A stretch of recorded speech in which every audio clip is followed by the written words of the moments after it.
Northern Chile is defined by absence. The land rises gradually from the Pacific coast into a plateau of stone and dust. Rain rarely falls.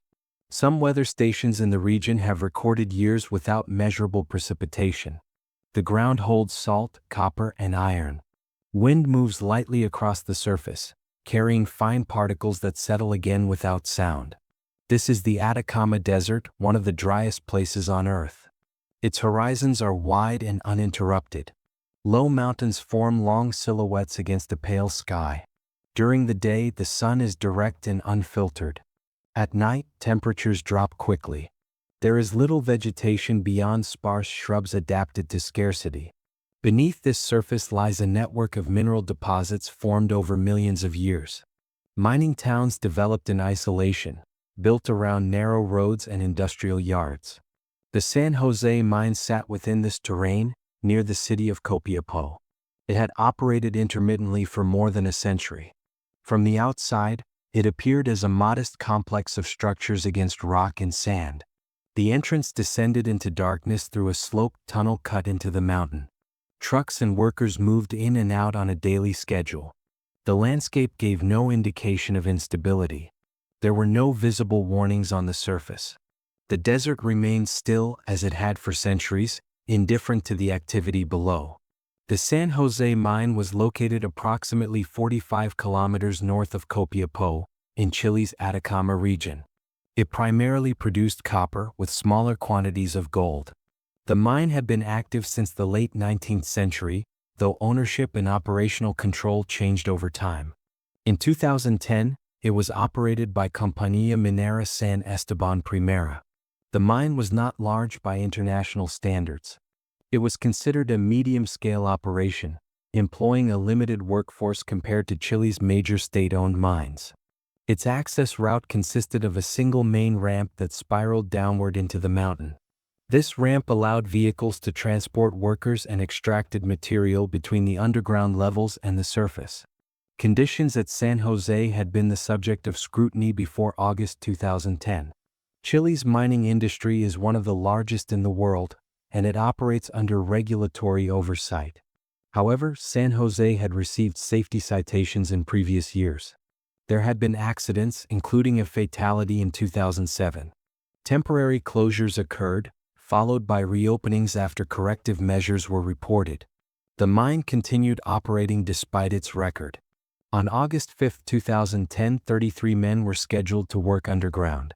Their ages range from 19 to 63. They included machine operators, drillers, mechanics, and supervisors. Many were experienced miners who had worked in the region for decades. Mining in northern Chile is often intergenerational.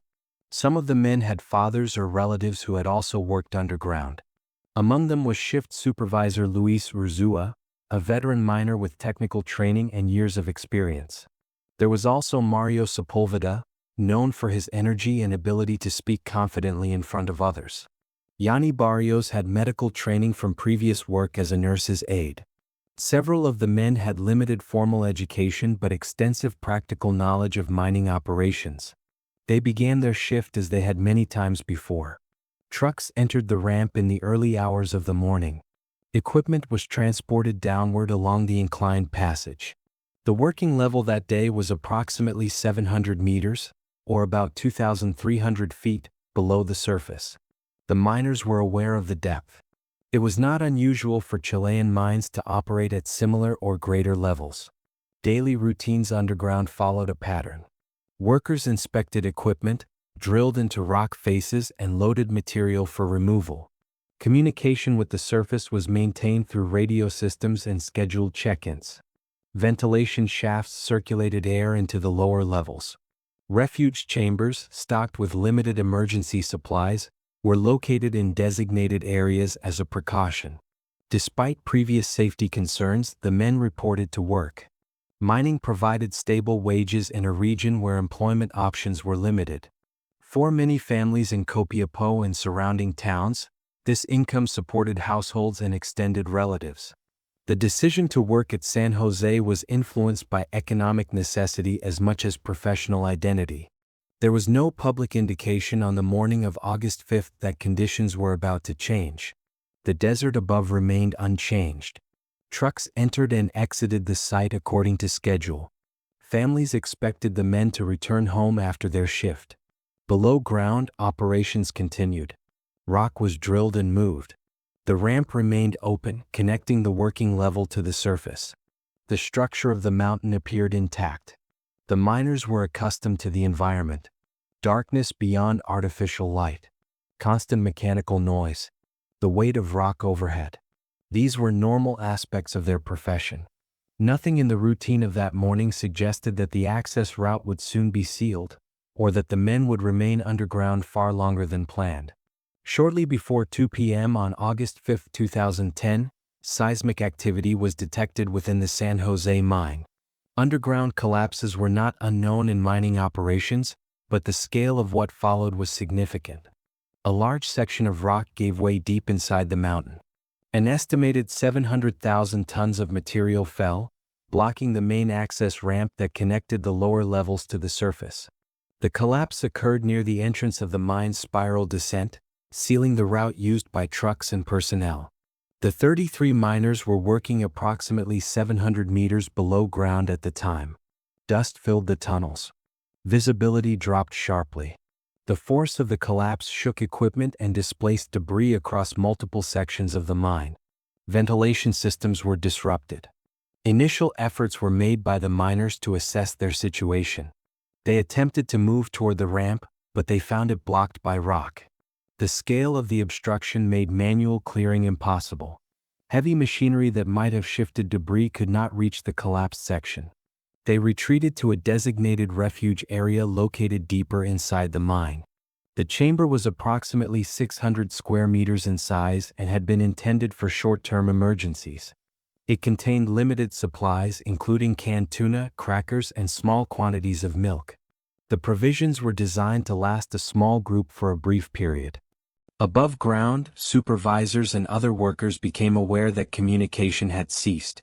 Attempts to reach the miners by radio were unsuccessful. Dust continued to rise from the entrance. The scale of the collapse became apparent as engineers examined the site. Rescue efforts began quickly, but the conditions were unstable. Additional rockfalls occurred in the days immediately following the initial collapse, complicating access attempts. Drilling equipment was brought to the site to attempt contact through boreholes. Below ground, the miners faced a clear fact. The primary exit was sealed. The route to the surface no longer existed. They were 2,300 feet beneath solid rock, with no direct means of escape. The moment marked a transition from routine labor to enforced isolation. The refuge area became the center of activity during the first hours after the collapse. The miners gathered there to account for everyone. All 33 were present. No one had been killed in the initial event. Some had minor injuries from falling debris and dust inhalation, but none were immediately life-threatening.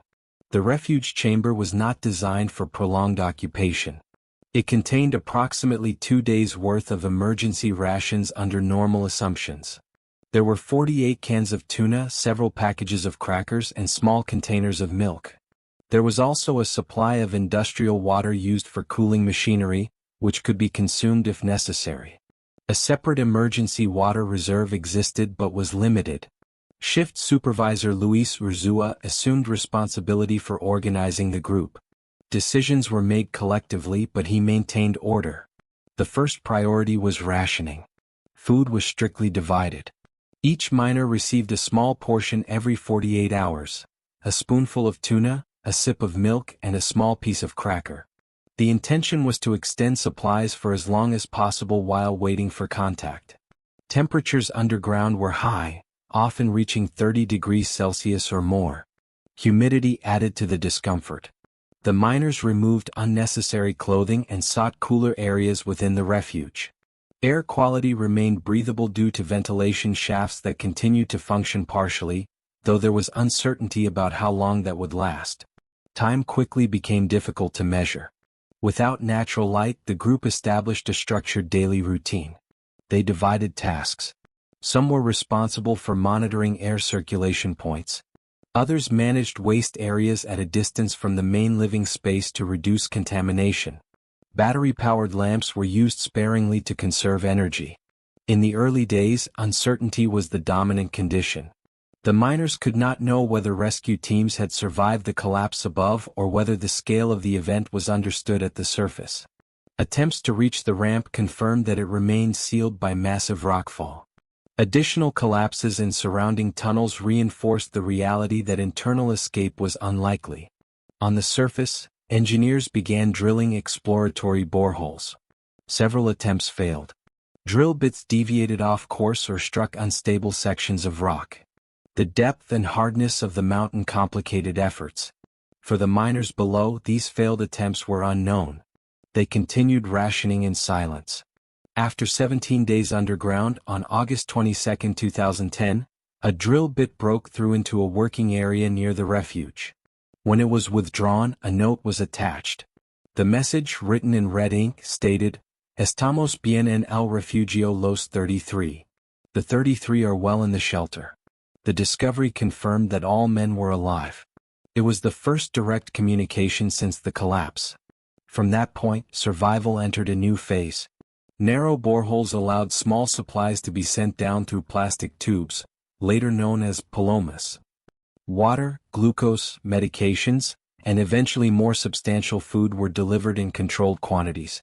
Medical teams on the surface began monitoring health conditions through questionnaires and video communication once fiber optic cables were installed. The miners were instructed to maintain discipline. Nutritionists designed a diet to prevent sudden metabolic shock after prolonged starvation. Caloric intake was gradually increased. High-protein supplements and electrolyte solutions were provided. Lights were sent down to simulate a day-night cycle and stabilize circadian rhythms. Medical guidance addressed both physical and psychological stability. Yanni Barrios assisted in distributing medication and monitoring symptoms among the group. Minor infections were treated. Skin conditions from humidity were managed with topical creams. Space remained limited. The refuge chamber and adjacent tunnels became designated zones. One for eating, one for sleeping, one for sanitation. Privacy was minimal. Conflicts occurred but were managed through agreed rules. Rotational schedules were implemented for tasks and rest periods. Above ground, a large-scale rescue operation developed. The Chilean government, under President Sebastián Pinera, coordinated with international drilling experts. 3 drilling plans were initiated simultaneously, referred to as Plan A, Plan B, and Plan C. Each involved different drilling rigs and technical approaches to reach the miners safely. The miners were informed that extraction could take months. The boreholes used for supplies were too narrow for evacuation. A separate shaft wide enough to raise a rescue capsule would need to be drilled from the surface down 700 meters through solid rock. The knowledge of extended confinement required further adaptation. Physical exercise was encouraged to preserve muscle mass. The miners walked within accessible tunnels, performing basic resistance exercises using available materials. Medical teams monitored heart rates and weight changes through data relayed upward. Religious services were held among those who chose to participate. Others focused on routine tasks. Communication with families began through recorded messages. These exchanges were regulated to prevent emotional distress that might destabilize conditions underground. As weeks passed, the environment became structured rather than chaotic. The miners identified themselves publicly as Los 33. Roles became defined. Leadership rotated in certain tasks, though Urzua maintained overall coordination. Drilling from the surface continued through September. Plan B, using a SRAM T-130 drill, eventually achieved steady progress. On October 9, 2010, the drill broke through to the miners' level, creating a shaft approximately 66 centimeters in diameter after reaming. Throughout this period, the miners remained 2,300 feet underground. Their survival depended on continued structural stability of the refuge area and the success of drilling operations above. They had adapted to confinement, but the mountain still surrounded them entirely. As September progressed into early October, the physical strain of confinement became more visible. Despite structured routines and regulated nutrition, prolonged exposure to heat, humidity, and limited movement affected the men's bodies. Weight loss was common. Some miners developed fungal skin infections caused by damp conditions. Sleep patterns, even with artificial lighting schedules, remained inconsistent. Psychological pressure intensified in cycles. Initial relief after contact with the surface was followed by impatience. The projected timeline for rescue extended beyond early estimates. Drilling operations encountered delays due to equipment wear and the hardness of the surrounding rock. Each interruption above ground translated into uncertainty below. Medical teams monitored mental health through daily questionnaires transmitted via video link. Specialists advised maintaining clear hierarchy and conflict resolution procedures. Small disagreements were addressed quickly to prevent escalation. Isolation magnified minor tensions. The knowledge that extraction required a narrow vertical shaft introduced new risks. Engineers warned that unstable rock layers could cause further collapses during drilling. The miners were informed of these risks in measured terms. They understood that the rescue itself carried danger. By late September, several men reported dizziness and dental pain. Limited dental supplies were sent through the boreholes. One miner required antidepressant medication after signs of acute anxiety. All treatments were administered under remote supervision from doctors at the surface. Time became abstract. The absence of natural markers meant that days were measured by scheduled tasks and supply deliveries. The number 69 was not yet known, but the duration had already exceeded 1 month. Families gathered above in a growing encampment near the mine entrance, later known as Campamento Esperanza. The miners were aware of this, but direct contact was limited to controlled exchanges. On October 9, when the breakthrough shaft finally reached their level, confirmation was delivered calmly. There was no immediate change underground. The shaft still required reinforcement before any ascent could occur. The waiting continued. After the breakthrough on October 9, 2010, the rescue entered its final technical phase. The newly drilled shaft was reinforced to prevent collapse during extraction. Engineers lined portions of it with steel casing where the rock was unstable. Measurements were repeated to ensure that the passage was wide enough and structurally secure. A rescue capsule, later named Phoenix, was constructed by the Chilean Navy in collaboration with mining engineers. The capsule was narrow, designed to carry one person at a time through the 700-meter vertical tunnel. It included an oxygen supply, communication equipment, and harness attachments to stabilize the occupant during ascent. The miners were instructed on the extraction order. Priority was determined by medical assessment and operational considerations. Some of the strongest men would ascend first to demonstrate stability. Others would follow. Luis Urzua, as shift supervisor, was scheduled to leave last. On October 13, 2010, the first miner, Florencio Avalos, entered the capsule.